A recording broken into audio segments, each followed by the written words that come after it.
Hi hello everyone, welcome to Spoorthiraj vlogs.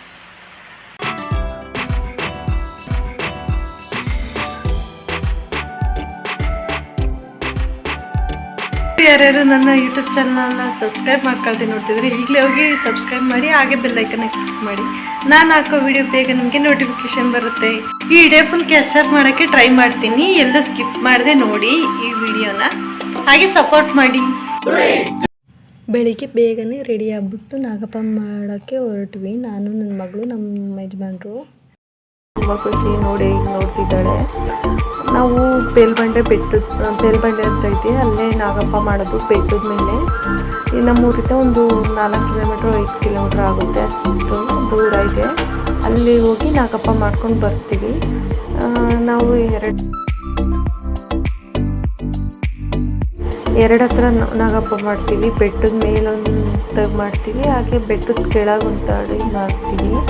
ಎರಡು ಹತ್ರನೂ ಮಾಡಿಕೊಂಡು ಎಲ್ಲರೂ ನಮ್ಮೂರವರೇ, ನಮ್ಮ ರಿಲೇಷನ್ ಇವರೆಲ್ಲ ಬಂದಿದ್ದರು. ಇವರ ಜೊತೆ ಒಂದು ಫೋಟೋ ತಗೊಂಡು ಎಲ್ಲ ಒಂದಿಷ್ಟು ವಿಡಿಯೋ ಮಾಡಿಕೊಂಡು ಎಲ್ಲ ಹೊರಟ್ವಿ ಮನೆಗೆ. ಫುಲ್ ಬೆಟ್ಟದ ಮೇಲಕ್ಕನ ಹೋಗುವಾಗೆ ರೋಡ್ ಮಾಡಿಬಿಟ್ಟವ್ರೆ. ಬೆಟ್ಟದ ಮೇಲೆ ನಿಂತ್ಕೊಂಡು ನೋಡಿದರೆ ನಮ್ಮ ತೋಟ ಕಾಣುತ್ತೆ. ಬೇಲ್ಬಂಡೆ ಟು ಶಿವರ ಹೋಗೋ ರೋಡಲ್ಲಿ. ಶಿವರದ ಸುತ್ತಮುತ್ತ ಇರೋರು ಯಾರಾದರೂ ಈ ವಿಡಿಯೋ ನೋಡ್ತಿದ್ರೆ ಪ್ಲೀಸ್ ಕಮೆಂಟ್ ಮಾಡಿ, ನಿಮ್ಮದು ಯಾವ ಊರು ಅಂತ. ನನ್ನ ಮಗಳು ನಾಗಪ್ಪ ಮಾಡ್ಕೊಂಡು ಬಂದಮೇಲೆ ಮಲ್ಕೊಬಿಟ್ಲು ನೋಡಿ. ಕಳೆದಿ ಕಿವಿ ಚಚ್ಚಿದ್ವಿ, ಅದನ್ನು ವಿಡಿಯೋ ಮಾಡೋಕ್ಕೆ ಮೊಬೈಲ್ ಸ್ವಿಚ್ ಆಫ್ ಆಗ್ತಿತ್ತು ಹೋಗೋ ಟೈಮಲ್ಲಿ. ಅದಕ್ಕೆ ನೋಡಿ ಸ್ವಲ್ಪ ಗಾಯ ಆಗಿದೆ. ಅಂದರೆ ಈ ಥಂಡಿಲಿ ಬೇಗ ಮೇಲಾಗ್ತಿಲ್ಲ, ಬೇಸಿಗೆ ಟೈಮಲ್ಲಿ ಬೇಗ ಮೇಲಾಗೋದು.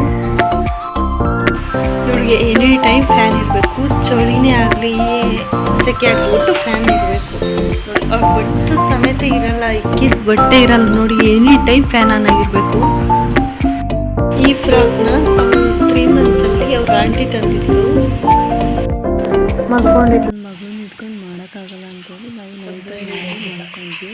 ಇನ್ನೂ ಸ್ವಲ್ಪ ಎತ್ತಿಟ್ಟಿದ್ವಿ, ಅದನ್ನು ನಾಗಪ್ಪ ಮಾಡ್ಕೊಂಡು ಬಂದು ಮಾಡಿದ್ವಿ. ಇದು ತುಂಬ ಹಳೆಯ ವ್ಲಾಗ್ ಕ್ಲಿಪ್ಪಿಂಗ್ಸು. ನನ್ನ ಮೆಮೊರಿ ಇರಲಿ ಅಂತ ಎಡಿಟ್ ಮಾಡಿ ಅಪ್ಲೋಡ್ ಮಾಡೋಣ ಅಂತ ಅಂದ್ಕೊಂಡಿದ್ದೀನಿ.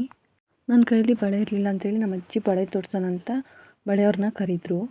ಪ್ರೆಗ್ನೆಂಟ್ನಲ್ಲಿ ನನ್ನ ಕೈ ತಪ್ಪಾಗಿತ್ತು ಅನಿಸುತ್ತೆ. ಬಳೆ ತೋರ್ಸೋಕ್ಕೆ ಸ್ಟಾರ್ಟ್ ಮಾಡಿದ್ದಕ್ಕೆ ನನಗೆ ತುಂಬ ನೋವಾಗ್ತಿತ್ತು ಕೈ.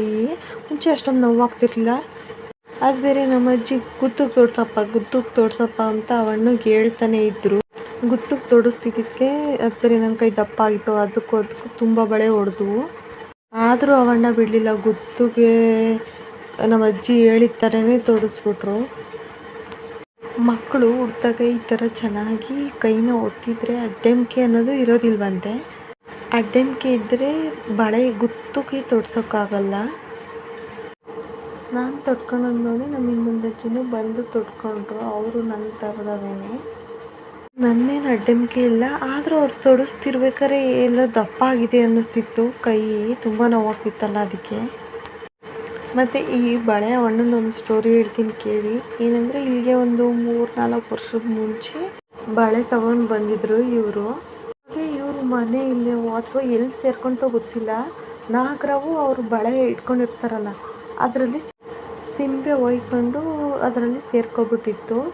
ಆ ಅಣ್ಣ ನೋಡಿಲ್ಲ, ಹಂಗೆ ಬಳೆ ಮಾರ್ಕೊಂಡು ಬಂದಿದ್ರು. ನಮಗೆ ಬಳೆ ತೋರ್ಸಕ್ಕಂತ ಒಂದೊಂದೇ ಎಲ್ಲ ತೆಗ್ದಿಟ್ರಲ್ಲ, ಅವಾಗ ಕಂಡುಬಿಡ್ತು. ಆವಾಗ ಎಲ್ಲ ಬಳೆನೂ ಮೆಲ್ಲಗೆ ತೆಗ್ದಿಟ್ಬಿಟ್ಟು ಆ ಬ್ಯಾಗನ್ನೇ ಸೈಡಿಗೆ ಹೊರಗಡೆ ತಗೊಂಡೋಗಿ ಈ ಥರ ಕೊಡ್ವಿ.